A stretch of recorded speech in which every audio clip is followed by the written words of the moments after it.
Welcome to News in Context. I'm Gina Valeria. In this episode, we explore a massive new study on improving the health of democracy. The Strengthening Democracy Challenge invited more than 30,000 people to engage with 25 interventions. The goal was to find ways to reduce things like partisan animosity, partisan violence, and anti-democratic attitudes, as well as increase social trust and a willingness to engage with people across differences. Here to talk with me about this is researcher Robb Willer, professor of sociology, psychology, and organizational behavior at Stanford University, as well as director of the Polarization and Social Change Lab and co-director of the Center on Philanthropy and Civil Society. This is Civity Week on News in Context. Civity is a culture of deliberately engaging in relationships of respect and empathy with others who are different, moving people from us versus them to we all belong. To learn more, go to civity.org. You just headed up or co-headed up this incredible, massive, amazing, well, I think it's amazing study called the Strengthening Democracy Challenge. What were you hoping to get at by doing that? A few years ago, my lab was doing a lot of research on what some people call affective polarization and what we call partisan animosity, just dislike between Democrats and Republicans. And we were starting to also do research on Americans' democratic attitudes. So of particular interest there is the extent to which Americans are committed to democratic principles and will defend them even when someone from their party breaks democratic rules. Because it's really easy to punish people from the other party who break democratic rules, like, for example, by voting against them, which you'd probably do anyway. What's tough is getting people to enforce democratic principles on folks from their own side. But that's critical if we're going to maintain consensus or build consensus on democratic rules. So we were very interested in both these things because we've seen evidence for trends in the American mass public of increasing partisan animosity over the last half century. And then we also see concerning signs of democratic backsliding in the American public in recent years. So we were interested in what sorts of interventions might be effective for improving both of these things, for getting Americans to hate one another less and also defend democratic principles over party interests more. And this turns out to be a really tricky problem. And there were lots of academics from lots of disciplines working on exactly these problems, especially the partisan animosity problem, and also lots of practitioners from outside of academia who were working on these problems too. So we asked ourselves, like, how could we create a study that would gather as much of this wisdom in it and evaluate that wisdom rigorously as possible? Well, if we were to try to do a study like that, what would it look like? And that's how we arrived at the design of the Strengthening Democracy Challenge. You talk about democratic principles. How, you mentioned one, voting to censure someone from your own party for the sake of this wider democratic ideal. How else are you all defining democratic principles? There were two main ways that we measured it in our study. We measured how much people supported undemocratic practices by leaders from their party and how likely they would be to vote for leaders from their party who had done these undemocratic practices. And in particular, the latter is arguably the main way in which the public weighs in on democratic rules. In America, it's basically like, do you enforce them when they're broken? Is there any sort of accountability from the voting public when leaders break the rules? And what we did was we identified 4 different undemocratic practices that leaders might do. And then we measured how concerned people would be if a leader from their party broke one of these rules. So the 4 undemocratic practices that we studied people's views of and tried to identify interventions to improve people's views on were the people's views of in-party leaders from their own party who refused to acknowledge the results of the last election, who engaged in some sort of partisan gerrymandering, who repressed journalists who were critical of their own party, and then also refused to acknowledge decisions that were made by judges that were appointed by the rival party. So these are good examples of ways in which a leader could break democratic rules, and we were interested in whether we could find ways to get people to defend those rules more. So how did you end up trying to measure this? We put out a call for interventions that we could test in one massive experiment, what we call a mega study. And we had one very big restriction. we said that if you're going to submit an idea to us, it has to be something we can embed in an online survey experiment that would take less than 8 minutes for somebody to complete or experience. That's a pretty big restriction for a lot of folks who are used to doing in-person engagement, for example, folks like Civity that would prefer for people to be live interacting with someone else. And we were worried that would mean that a lot of folks would just feel like they couldn't take part. But we were also hopeful that folks like the folks at Civity would take it as a challenge to say, is there a way to get some of what we do into this format, even though it doesn't fit what we do that well? And that's exactly what happened. We were just blown away by the amount of participation and interest in taking part. We got over 250 submissions from more than 400 people working, sometimes in large teams, submitting from 17 different countries. And we got submissions from activists and journalists and people working in nonprofits, as well as lots of academics from many, many different academic disciplines.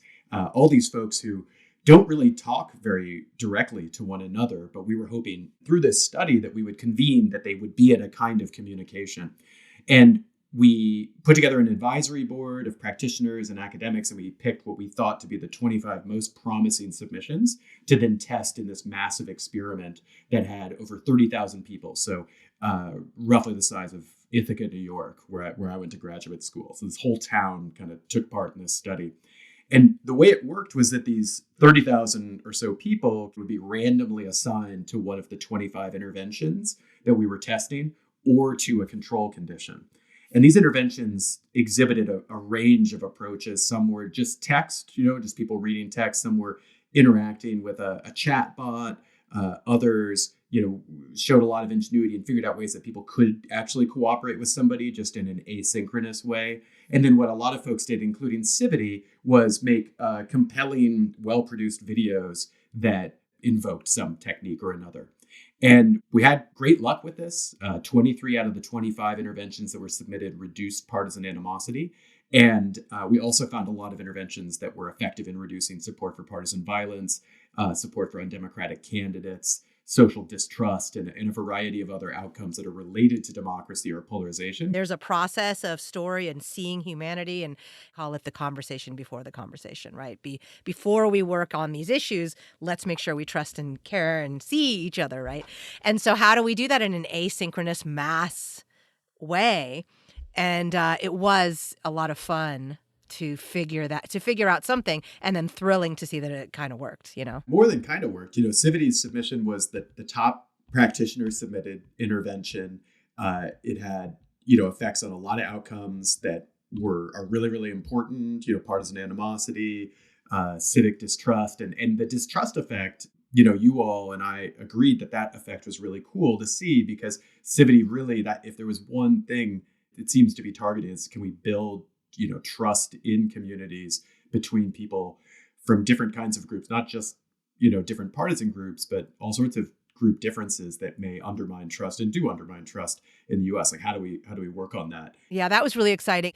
The democratic practices piece is so important, but there's this foundational relational aspect of how do we see each other? How are we in community together? How are we accepting that this other in my community is actually just as much a part of it, before we even get to the idea of these binaries that have been imposed on us, right? The red, blue, the pro or against, whatever, which can sometimes hinder us from actually trying to solve issues. Yeah. You talked about undemocratic practices. And then, of course, in the U.S., it's easy to jump to the red-blue thing, Sure. which isn't what Civity does, right? Civity knows that is one of many binary us-them things that we have to deal with. But how did you all think about those sort of us-them things as you explored this study? Well, the main thing that we were thinking is, how do we set up the study to create a sort of level playing field where these different ideas could compete fairly?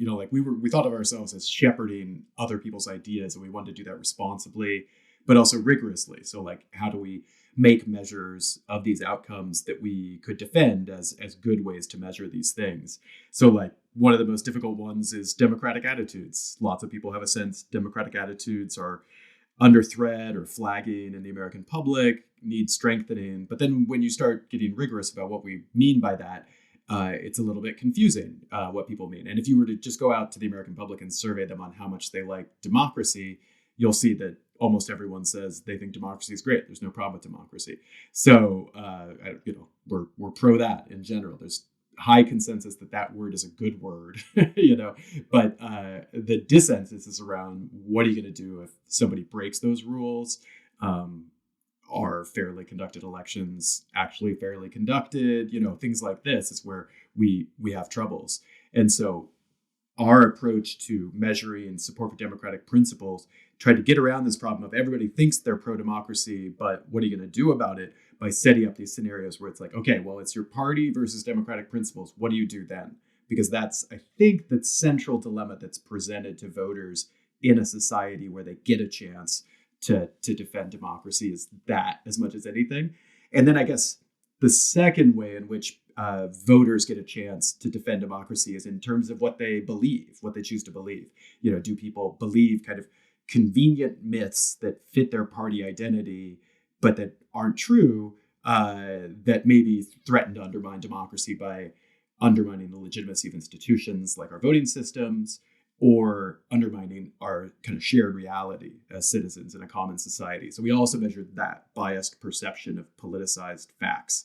And that was the other thing we wanted to get at that is important to democracy. So I'm a former journalist, and I'm all about, I started journalism because I thought, oh, if you inform the public, then you give them information they need, and then cool, off we go. And then, of course, it doesn't quite work out that way, right? Yeah. So my search for, engaging people in, what I believe in democracy as well, led me to Civity. And it was really exciting that Civity was the top practitioner-based intervention, that we were number one at decreasing social distrust. And when you talk about things like, is it your party versus democracy? When you talk about things like these biases we hold, and are we really all welcoming to the table everyone to engage in the process, or are we distrustful? It was exciting for us, of course, that Civity moved the needle on that. Mm-hmm.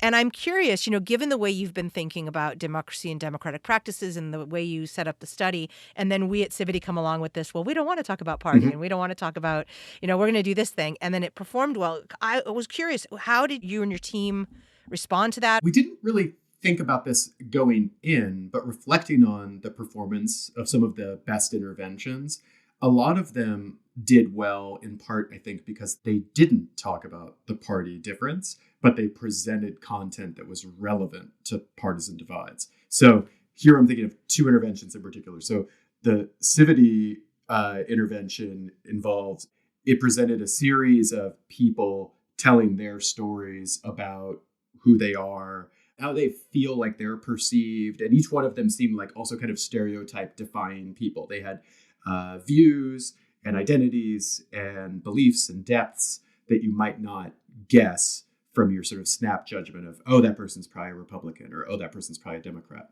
And they didn't talk much about party. They talked about a variety of identities, that they had. And then all of them came off as sort of real, authentic people that were also sharing something, intimate things about themselves. And so they were being vulnerable, which I think people always appreciate and find endearing, and of course builds intimacy. So that's roughly my sense of the Civity intervention. It was great. And then another one that it reminds me of is this contact-based intervention that was made by Heineken's UK outlet, which is I think it's called Worlds Apart Video. And they made it right after Brexit. They brought in pairs of ideologically divergent folks, people on the left, people on the right, with really, really different views, but had them sit down and over a glass of Heineken beer would talk through those differences. And despite the fact that they were having to drink Heineken beer, it went really well. No, yeah, I'm not a beer fan, but I'm not a Heineken fan, but I'm a fan of Heineken UK for doing this. Fan of the commercial. Yeah. And it's really cool because you might think, oh, why would video of ideological rivals in the UK in 2017,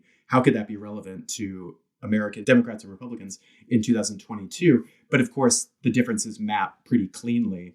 And the kind of fundamental thing of like, you're seeing that these people have depths and have respect for people across divides and have views you wouldn't guess, and characteristics you wouldn't guess.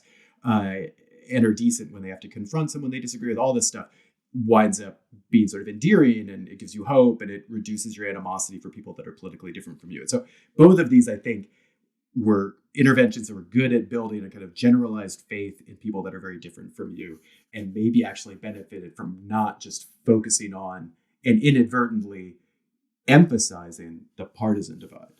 Neither one did that. You're listening to News in Context. I'm Gina Valeria. We're talking about the Strengthening Democracy Challenge with Stanford professor and researcher Robb Willer. One thing that I think we at Civity do is, in addition to those stories and seeing humanity, is framing it as this idea of inclusion. Totally. So we included also the animated videos talking about being in community with each other. It's not just meeting one person and seeing humanity, that's important, but it's then extrapolating that to expanding the quote we and we the people. Mm-hmm.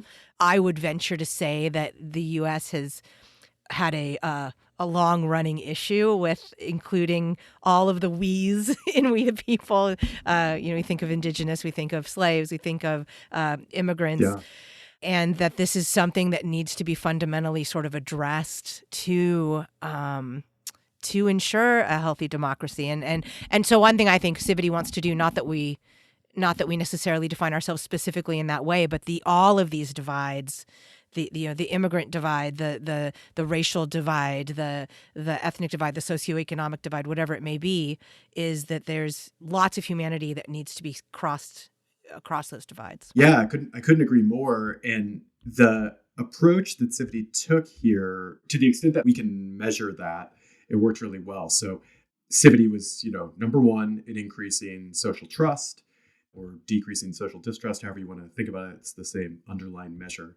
It was the number two intervention, and really just kind of neck and neck with number one on supporting bipartisan cooperation, which is a way to, reach across divides to hopefully achieve some sort of progress.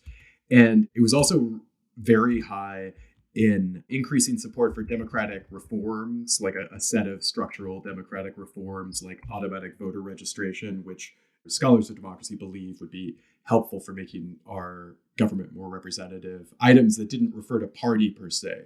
They were more about, increasing democratic participation for folks in general. So I would love to ask you, you did this, and that's great. Why? What led you to this moment in which you took on this massive, as you said, complex study? Why this? Why this for you? A lot of stuff has been changing in the social sciences lately. There's been the open science revolution, which has happened following the replication crisis, in especially the fields I'm active in, social psychology. And it hasn't exactly come to sociology, but it will.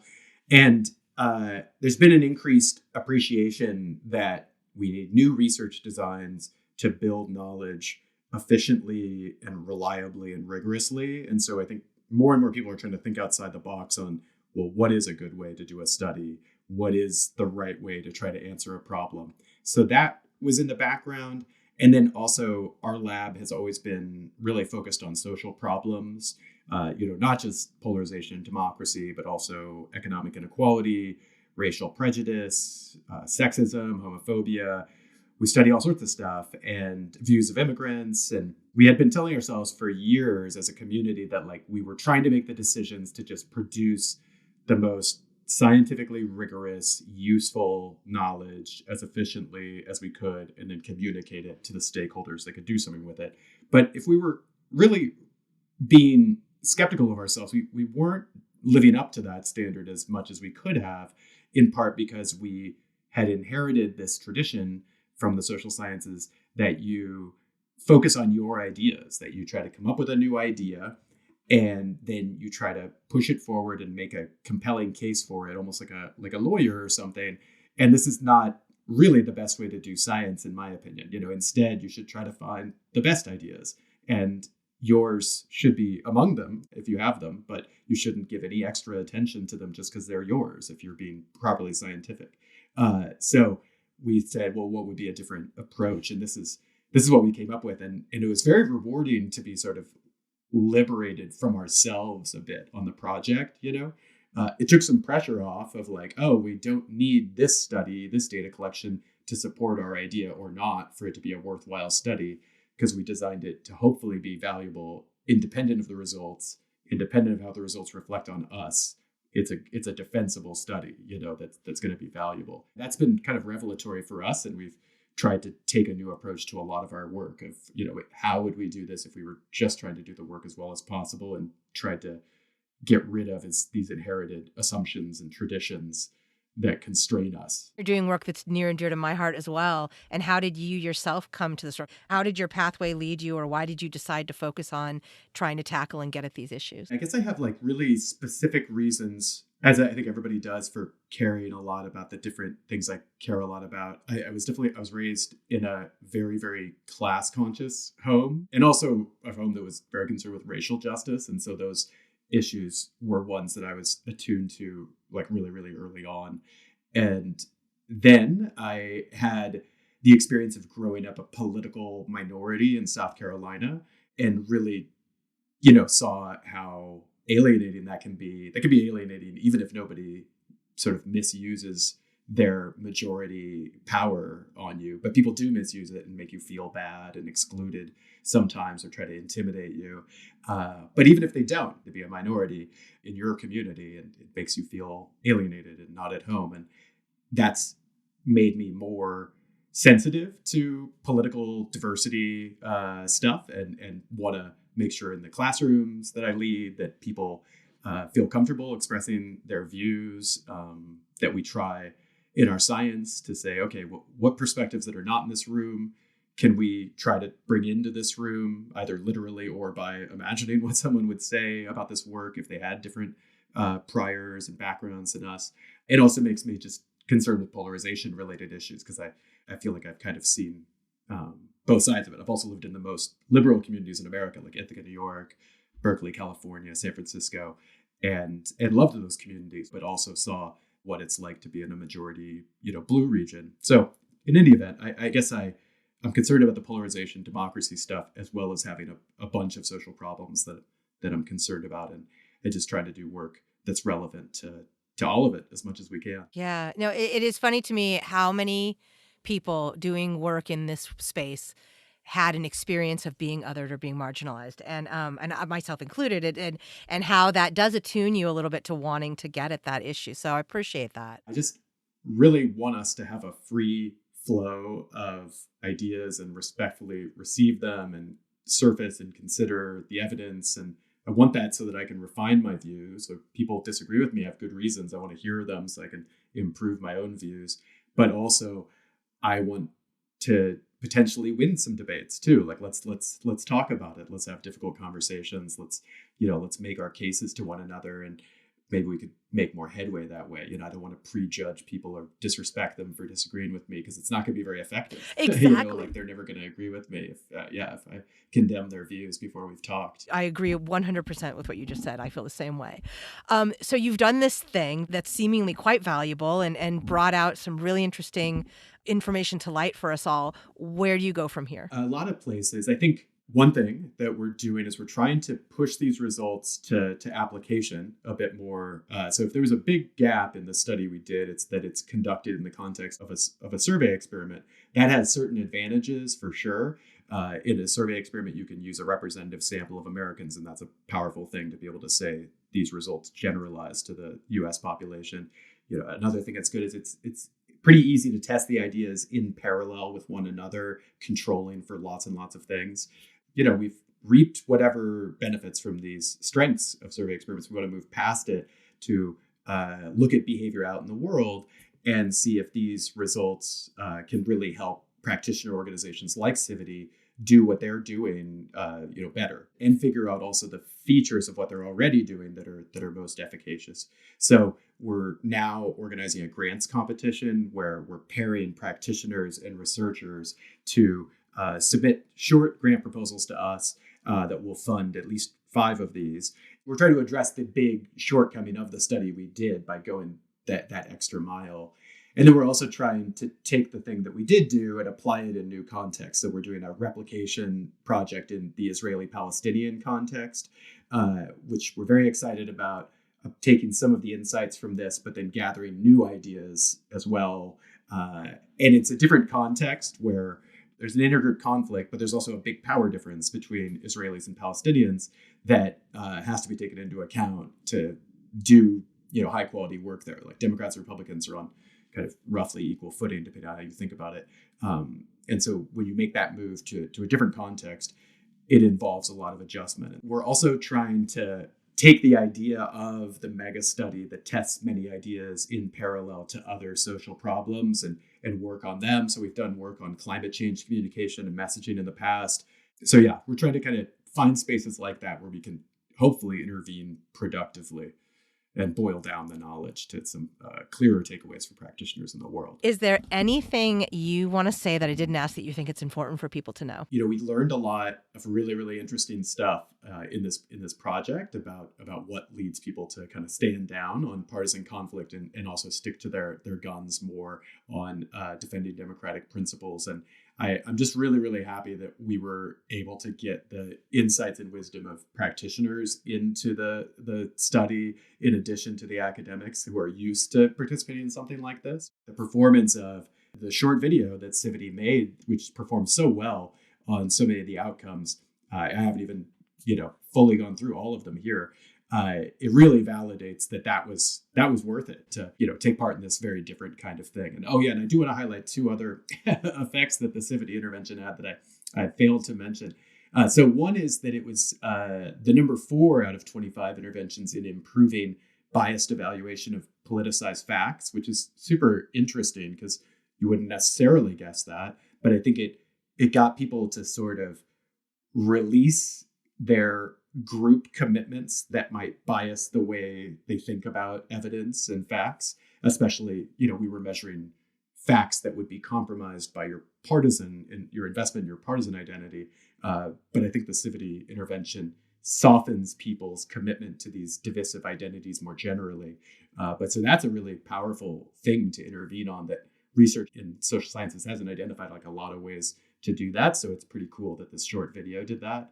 And then it reduced support for undemocratic candidates, which is really cool because the way that we measure this, again, is like you're told a scenario where a candidate from your party has done a bad thing that's unfair to the other party. Will you not vote for them?